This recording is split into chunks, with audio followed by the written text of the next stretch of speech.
Hi, this is a new format of video. I'm trying to share with you some thoughts on the AI horizon with progress, pitfalls, promises, and ponderings. I'm trying to make it less than 10 minutes and give you an overview of where I believe we stand. This is the first edition, so it may take a little bit more than 10 minutes, but then I try to stick to the 10 minutes format. So let's start with the progress.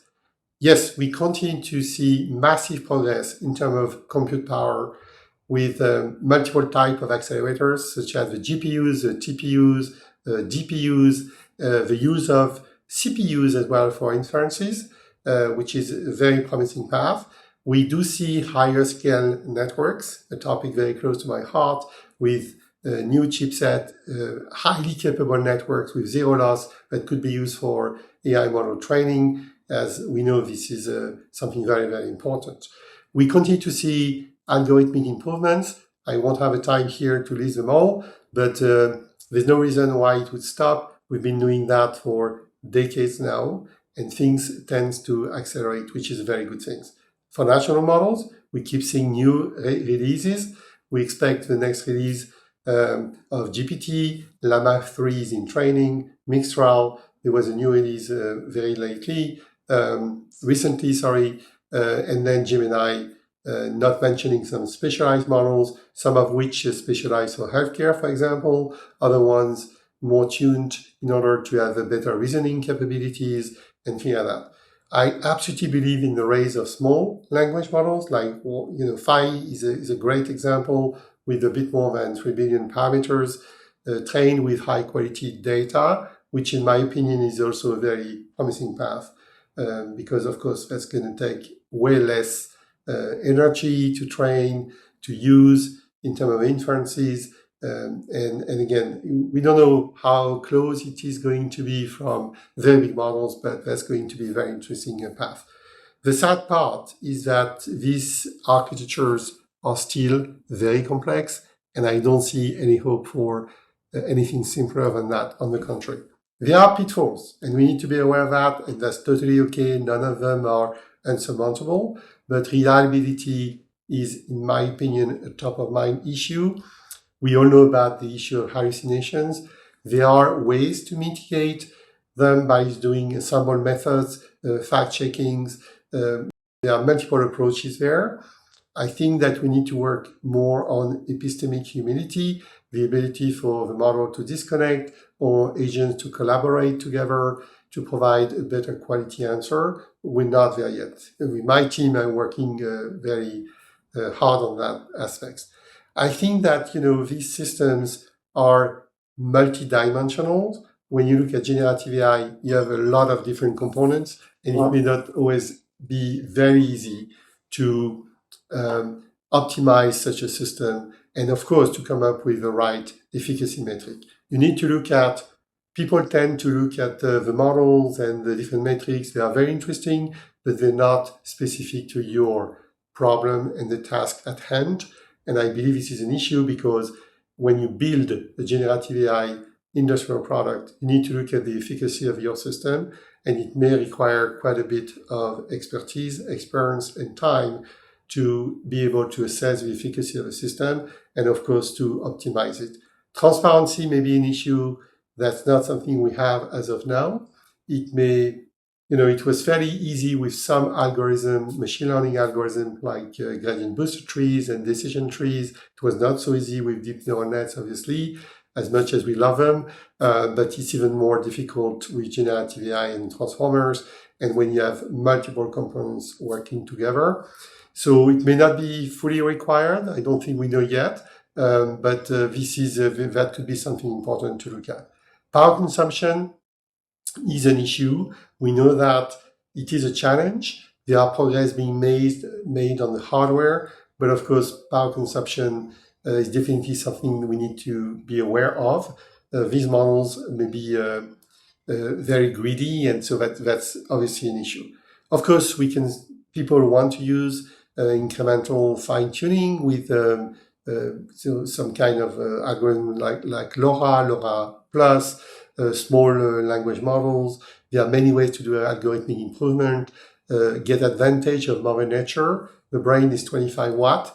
and with 85 billion neurons and pretty much the same number of glia cells, do amazing things only with 25 watts. There's no reason why we should not benefit from bio-inspired approaches as well. Promises. This is my preferred one, obviously. I believe in collaborative agents. There are multiple approaches that start to show some very interesting, very promising avenues when multiple agents can collaborate with each other, move to reasoning and planning, which some people believe is not doable with LLM. We could argue about that. There are multiple different approaches to do planning as well. Self-improvement is, in my opinion, something extremely important because these systems, they are complex with a lot of parameters. And so we need to find a way to for this system to self-improve. I personally believe a lot in reinforcement learning as one of the tools we have in order to do that. Continuous learning. Well, the brain is not doing any massive backprop in the brain. Each time you learn something, it continuously learns on top. I will not spend too much time. This is a topic that I absolutely love, but we may want to find a way to do that. It could be tied to the surprise, to how different is what you expect from what you see, triggering a way to localize the learning, but there are things to be done. Meta-learning is also extremely important, and this is the ability to generalize the learning. In general, we need to make some progress on the science of learning. There's no question about that. I believe also in model personalization so that you have an answer that is tuned just for you. And maybe at some point, finally, we're going to get some interesting neuromorphic bio-inspired algorithm and new hardware architecture. There are already some very interesting deployment there. Ponderings. There are question marks, right? And that's good. It's always the case. How far can we extend the scope of LLM? It's a question mark. Some people start to look at time series forecasting. I'm not sure we need to. We have a very good algorithm to do these sort of things. And I don't think we should be trying to use only the generative AI and the LLM technologies, for example, for everything. The question about generalized versus specialized models is a big question mark. It depends. In some cases, we see that for some specific areas and use cases, we want to customize and with a very specific data set. And in some of the cases, you see that using a way larger model seems to be performing better than the specialized models. I believe personally we're going to see a mix of them. Do we need to have new type of architecture for learning? Some people believe that we need to build models that are capable of understanding the world. Other people do believe that we can do a lot with LLMs. This is again a big question mark. Will reliability be a showstopper at some point? If we cannot improve sufficiently for some applications, is also a question mark. I believe that we can reach a point where reliability is going to be really good, but is it going to be sufficient? I guess so, but we have to wait a little bit. And we don't know about the role of transparency. It may be required for some use cases to make sure about the fairness of a system and things like that. But if it turns out to be a must-have for some applications, then we probably need to make some improvement there. So with that, I'm going to conclude. As you can see, it has never been, I think that if you love innovation, you love technology, you love to solve complex problems, I've never seen such an exciting area in my entire career. So I think this is the right time to be in the AI space and of course in the networking space as well. With that, thank you very much and see you next time.